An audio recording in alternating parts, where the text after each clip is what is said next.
ஒரு தக்காளி ரசமும் கொத்தமல்லி சட்னியும் தான் செய்ய போறேங்க. இதுல என்ன ஸ்பெஷல் அப்படின்னு கேக்குறீங்களா? உங்களுக்கு நான் நிறைய முறை தக்காளி ரசம்லாம் கொடுத்துருக்கேன், இந்த கொத்தமல்லி துவையலும் கொடுத்துருக்கேன். இருந்தாலும் பிகினர்ஸ்க்கு எல்லாருக்குமே இது வந்து ரொம்ப யூஸா இருக்கும் தான் நான் இன்னைக்கு செய்யற தக்காளி ரசமும் கொடுக்குறேன். இன்னைக்கு செய்யற தக்காளி ரசத்துல நம்ம கொஞ்சம் வித்தியாசமா அரைச்சி விட்ட தக்காளி ரசம் செய்ய போறோங்க. அதுதான் ஸ்பெஷல். வாங்க இப்ப இந்த அரைச்சி விட்ட தக்காளி ரசமும் கொத்தமல்லி துவையலும் எப்படி செய்யறது பார்க்கலாம். உங்கள் வீட்டு சமையல் மணக்க ருசிக்க உங்களுக்கும் சரசூஸ் ஃபுட் ப்ராடக்ட்ஸ் பொடி வகைகள் வேணுமாங்க? இங்கே கொடுத்துருக்க வாட்ஸ்அப் நம்பரில் எங்ககிட்ட காண்டாக்ட் பண்ணி வாங்கிக்கலாங்க. இந்த லிஸ்ட்டில் இருக்க பொடி வகைகள் எல்லாமே எங்ககிட்ட கிடைக்குங்க. இதோட எங்ககிட்ட பிரண்ட பொடியும் கிடைக்குங்க. தேவைப்படுறவங்க வாங்கிக்கலாம். இப்போ நம்ம அரைச்சி விட்ட தக்காளி ரசம் செய்யறதுக்கு நான் தக்காளி ஒரு 3 தக்காளி எடுத்து இந்த மாதிரி வெந்நீரில் போட்டு வச்சுருக்கேங்க. ஒரு 5 நிமிஷம் நல்லா கொதிக்க வச்சு ஆற வச்சு நல்லா கையில் கரைச்சி எடுத்துக்கோங்க. அதுக்கப்புறம் தாளிக்கிறதுக்கு ஒரு தக்காளி இந்த மாதிரி பொடியாக நறுக்கி எடுத்து வச்சுருக்கேங்க. வெங்காயம் ஒன்றும் பாதியமாக கொஞ்சம் இந்த மாதிரி தட்டி எடுத்து வச்சுருக்கேன். நீங்கள் சின்ன வெங்காயம் பெரிய வெங்காயம் எதுனாலும் போட்டுக்கலாம். பூண்டு ஒரு 6-7 பல் இந்த மாதிரி தோலோட தட்டி எடுத்து வச்சுக்கணுங்க. பெருங்காயத்தூள் தேவைக்கு, கொஞ்சமாக கொத்தமல்லி இலை. வறுத்து அரைக்கிறதுக்கு 1 டேபிள் ஸ்பூன் அளவுக்கு துவரம்பருப்பு எடுத்துருக்கேங்க. 1 டீஸ்பூன் அளவுக்கு தனியா, முழு தனியாக எடுத்துருக்கேங்க. வர கொத்தமல்லி கூடவே வந்து 1 டீஸ்பூன் சீரகம், தேவைக்கு நம்ம மிளகு எடுத்துக்கணும். கருவேப்பிலை கொஞ்சம் வச்சுக்கலாம். வெந்தயம் சும்மா கொஞ்சமாக எடுத்துக்கணும் வறுத்து அரைக்கிறதுக்கு. காரத்துக்கு ஒரு பச்சை மிளகாய் எடுத்து வச்சுருக்கோம். கூடவே வரமிளகாத்தூள் சேர்த்துக்கலாம், மஞ்சத்தூள் தேவைக்கு. இதெல்லாம் வச்சு தான் இன்றைக்கி ரசம் நம்ம ரெடி பண்ண போகிறோங்க. இப்போ நம்ம முதல்ல வறுக்க வேண்டிய பொருட்கள் எல்லாத்தையும் வறுத்து அரைச்சிடலாம். ரசத்துக்கு வறுத்து அரைக்கிறதுக்கு கொஞ்சமாக துவரம்பருப்பு சேர்த்துடலாங்க. பாருங்க, துவரம்பருப்பு லேசாக வாசம் வர ஆரம்பிக்குது. இந்த ஸ்டேஜில் நான் எடுத்து வச்சிருக்க வெந்தயம், சீரகம், கொத்தமல்லி, மிளகு, கருவேப்பிலை எல்லாமே சேர்த்துறேன். இதெல்லாம் சேர்த்ததுக்கப்புறம் ரொம்ப நேரம் வறுக்க வேண்டியது இல்லைங்க. சூடு ஏறினா போதும். நம்ம சேர்த்த சீரகம் எல்லாமே நல்லா வெடிச்சு வருது. இந்த ஸ்டேஜில் அடுப்பை ஆஃப் பண்ணிக்கலாம். இப்போ இந்த கலவை நல்லா ஆறிடுச்சுங்க. நம்ம அரைச்சிட்டு வந்துடலாம். இப்போ ரசம் கலக்கிறதுக்கு நான் வந்து ஒரு பவுல் எடுத்துருக்கேங்க. அதில் வந்து வேக வச்ச தக்காளியை சேர்த்துக்கலாம். வேக வச்சு நல்லா நான் ஆற வச்சுட்டேங்க தக்காளியை. இப்போ இதை நல்லா கரைச்சி எடுத்துக்கலாம். கரைச்சிட்டு இந்த தோலெல்லாம் நம்ம வந்து எடுத்துடலாங்க. பாருங்கள், ஆறினதுக்கப்புறம் வந்து இந்த தோல்லாம் ஈஸியாக எடுக்க வந்துடும். இப்போ நான் தக்காளியில் இந்த தோல்லாம் எடுத்துகிட்டு இப்போ நல்லா கரைக்க ஆரம்பிச்சிட்டேங்க. இப்போ இந்த கலவையிலேயே நம்ம தேவையான பொருட்கள் எல்லாமே சேர்த்துடலாங்க. பூண்டு தட்டி வச்சது சேர்த்துடலாம். வெங்காயம் தாளிக்கிறதுக்கு கொஞ்சம் வச்சுட்டு கரைக்கிறதுக்கும் கொஞ்சம் சேர்த்துக்கலாங்க. கொஞ்சம் மல்லி இலை சேர்த்துடலாம். பொடியாக நறுக்கின பச்சை மிளகாய், கருவேப்பிலை சேர்த்துறேங்க. இப்போ நம்ம அரைச்சி வச்ச இந்த பொடியும் இதிலே சேர்த்துடலாங்க. பெருங்காயத்தூள் தேவைக்கு போட்டுக்கலாங்க. ரசத்துக்கு தேவையான அளவு மஞ்சள்தூள் சேர்த்துக்கலாம். ஒரு பச்சை மிளகாய் போட்டிருக்கோம். நம்ம காரத்துக்கு தேவையான அளவு தனி மிளகாத்தூளும் கொஞ்சம் சேர்த்துக்கலாங்க. கொஞ்சம் மிளகு காரம் வேறு இருக்கும், அதனால் பார்த்து சேர்த்துக்கோங்க. இப்போ இதில் கொஞ்சம் தண்ணி விட்டுக்கலாங்க. இப்போ ரசத்துக்கு தேவையான உப்பும் சேர்த்துறேங்க.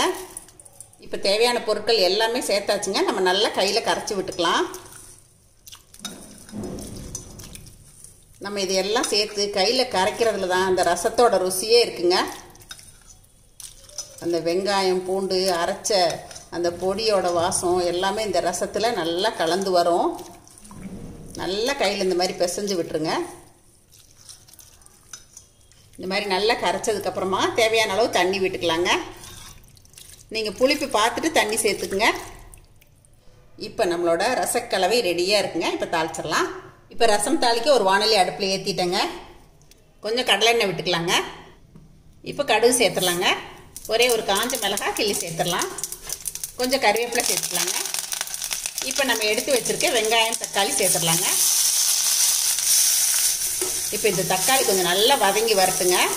இப்போ இந்த தக்காளி வெங்காயம் வந்து ரசத்துக்கு வதங்கிட்டு இருக்குதுங்க.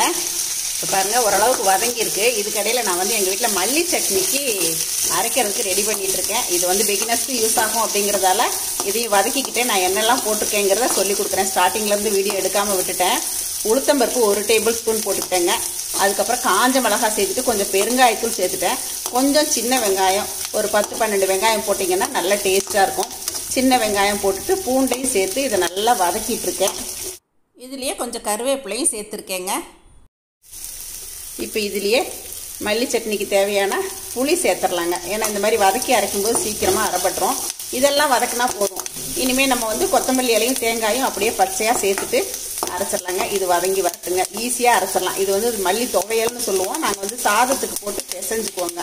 இந்த மல்லி துவையலும் இந்த தக்காளி ரசமும் தான் இன்றைக்கி எங்கள் வீட்டு சமையலுங்க. இப்போ சட்னிக்கு வதக்கிறதுக்குள்ள இப்போ இந்த தக்காளி ரசத்துக்கு பாருங்கள், தக்காளி எல்லாம் வந்து நல்லா மசிஞ்சு வந்திருக்கு. இந்த மாதிரி நல்லா மசிஞ்சிடணும். இப்போ கொஞ்சம் கொத்தமல்லி இலை போட்டுக்குங்க. கொத்தமல்லி இலையோடு சேர்ந்து ரசம் கொதிக்கும் போது நல்ல மணமாக இருக்கும். இப்போ நம்ம கலக்கி வச்சுருக்க ரசக்கலவையை இதில் சேர்த்துடலாங்க.